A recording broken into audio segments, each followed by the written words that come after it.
What if I told you that the Titanic never sank? We all know the story. In 1912, the unsinkable ship hit an iceberg and over 1,500 people lost their lives. It is the most famous tragedy in maritime history. But for decades, a theory has circulated that suggests this wasn't an accident at all. It was a cold-blooded crime. The theory claims that the ship lying at the bottom of the Atlantic isn't the Titanic. It's her older sister, the Olympic. Why would anyone do this? To pull off the greatest insurance scam the world has ever seen. And the man behind it was none other than the banking tycoon, J.P. Morgan. To understand the conspiracy, you have to look at the ship that came before. The Olympic. The Olympic launched 1 year before the Titanic. It was the pride of the White Star Line. But it had a serious problem. It was prone to accidents. In 1911, the Olympic collided with a British warship, the HMS Hawke. The damage was massive. The hull was punctured and the keel was twisted. The White Star Line was in trouble. The lawsuit found them at fault, which meant insurance wouldn't cover the repairs. They were bleeding money. If they couldn't fix the Olympic, they would go bankrupt. So, the theory goes like this. They came up with a plan to switch the ships. The Titanic was brand new and fully insured. The Olympic was a broken wreck. If they simply swapped the nameplates and painted over the lifeboats, they could sail the damaged Olympic out into the ocean as the Titanic, sink it on purpose, and collect the full insurance payout. It sounds crazy, right? But the evidence is disturbing. First, look at the windows. When the Olympic launched, it had 16 unevenly spaced portholes on its sea deck.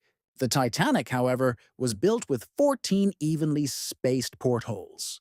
Photos taken of the Titanic just before it left on its final voyage show 16 uneven portholes, the same pattern as the Olympic. Then there are the passengers. J.P. Morgan, the owner of the company, was scheduled to be on the maiden voyage. He had a private suite booked, but hours before the ship departed, he cancelled. He claimed he was sick, yet he was seen in France a few days later, perfectly healthy.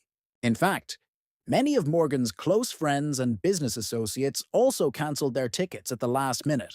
Did they know something the other 2,000 passengers didn't? The plan, according to theorists, wasn't to kill anyone. It was supposed to be a controlled sinking. A ship called the SS Californian was stationed right near the spot where the iceberg was hit. It was carrying no passengers, only 3,000 woolen blankets and jumpers. The theory suggests the Californian was waiting to rescue everyone once the fake Titanic started to sink. But due to a navigation error, they were too far away to see the distress rockets. By the time they realized what was happening, it was too late. The cold Atlantic had already claimed 1,500 souls. So, what is really down there? When Robert Ballard discovered the wreck in 1985, he found something strange.